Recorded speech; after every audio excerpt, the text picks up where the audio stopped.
warahmatullahi wabarakatuh. Perkenalkan, saya Dinda Purwantias dari Pendidikan Matematika Universitas Semarang. Di sini saya izin untuk mewawancarai kakaknya terkait usaha yang sedang dijalani. Sebelumnya boleh perkenalkan diri dan jenis usahanya? Baik, saya Ilman Dwi Julianto. Saya merupakan pelaku usaha yang sedang saya jalani sekarang, yaitu pengolahan limbah serabut kelapa. Apa keunggulan utama dari usaha pengelolaan limbah serabut kelapa ini dibandingkan dengan usaha lainnya? Untuk keunggulannya mungkin dari segi bahan baku relatif murah untuk pembelian bahan bakunya, dan kita untuk harga jualnya lumayan tinggi. Mungkin. Oke. Apa saja kualitas produk yang dihasilkan dari serabut kelapa yang membuatnya diminati oleh pasar? Untuk hasil produk dari serabut kelapa itu sendiri menjadi 3. Kita produksi jadi Koko Pristel, Koko Fiber, dan Koko Fit untuk media tanam. Selanjutnya, bagaimana ketersediaan bahan baku serabut kelapa tersebut di wilayah Anda? Untuk di wilayah saya mungkin tergolong masih sedikit ya. Jadi kita mencari di wilayah luar untuk bahan bakunya. Apakah Anda memiliki teknologi atau metode khusus dalam pengelolaan serabut kelapa ini? Untuk pengolahan serabut kelapa, saya menggunakan metode khusus atau kita menggunakan mesin khusus untuk pengolahan limbah tersebut. Selanjutnya, apa kendala utama yang sering Anda hadapi dalam proses produksi tersebut? Untuk kendalanya mungkin dari bahan baku ya. Kadang kita memiliki keterbatasan dari bahan baku. Selanjutnya, apakah ada keterbatasan dari segi tenaga kerja, peralatan atau modalnya gitu? Untuk keterbatasan mungkin dari segi peralatannya. Kita hanya memiliki beberapa mesin. Mungkin kedepannya saya akan menambah lagi mesin-mesin tersebut untuk hasil yang lebih banyak. Seberapa sulit proses pemasaran produk untuk serabut kelapanya tersebut, Pak? Untuk di lokal kita lumayan sulitnya untuk memasarkan produk tersebut. Biasanya produk yang kami hasilkan itu laku di pasaran luar ya, seperti kita ekspor gitu. Ya. Bagaimana kualitas serabut kelapa mempengaruhi hasil produksi? Kualitas serabut kelapa tentu saja mempengaruhi untuk hasil akhirnya ya. Kebetulan kita ada beberapa kriteria untuk serabut kelapanya. Biasanya kita membeli bahan baku tersebut sesuai spesifikasi. Misalkan dari segi ukuran kita cari minimal 20 cm. Mungkin itu. Selanjutnya, apa saja ancaman dari pesaing atau produk substitusi di pasar? Untuk sekarang mungkin ancaman dari pesaing belum ada ya. Karena belum baik juga Karena mungkin ya. ya. Oke, selanjutnya ya Kak, bagaimana fluktuasi harga bahan baku mempengaruhi kelangsungan usaha? Untuk fluktuasi harga tentu saja sangat berpengaruh untuk kelangsungan usaha ya. Misal harga bahan baku naik, mungkin dari penjualan juga kita menaikkan harga. Gitu. Yang terakhir, bagaimana dampak cuaca atau musim terhadap ketersediaan bahan baku? Untuk cuaca tidak mempengaruhi sama sekali. Buah kelapa sendiri itu buah yang tidak mengenal musim, jadi cuaca tidak mempengaruhi saya mendapatkan bahan bakunya. Oke, baik, terima kasih ya Kak atas waktunya. Mungkin cukup sekian dari saya, kurang lebihnya mohon maaf. Wassalamualaikum warahmatullahi wabarakatuh.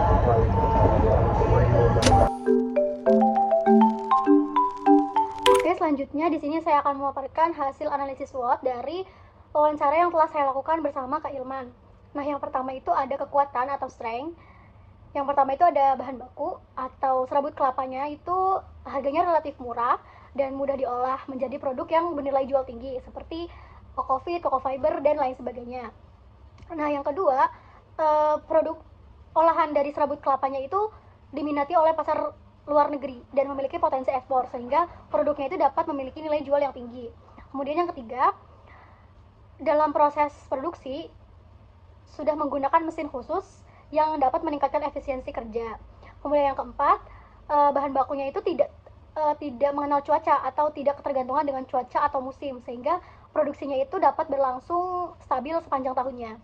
Kemudian yang kedua, ada kelemahan atau weakness. Yang pertama itu, serabut kelapa di daerah usahanya itu masih minim, sehingga harus mencari pemasok-pemasok dari daerah lain.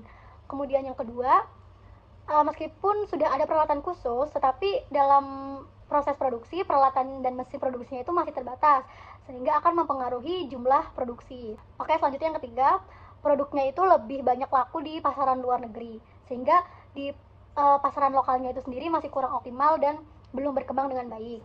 Oke, yang ketiga, ada peluang atau opportunities. Nah, dari hasil olahan serabut kelapa ini tuh banyak peluang besar untuk ekspor produk ke mancanegara, karena yang sudah dijalani oleh Kak Ilman, permintaan pasar luar negeri itu udah cukup tinggi. Kemudian yang kedua, kesadaran lingkungan masyarakat itu akan lebih meningkat, karena berbahan alami seperti Cocofit itu banyak dicari sebagai media tanam organik.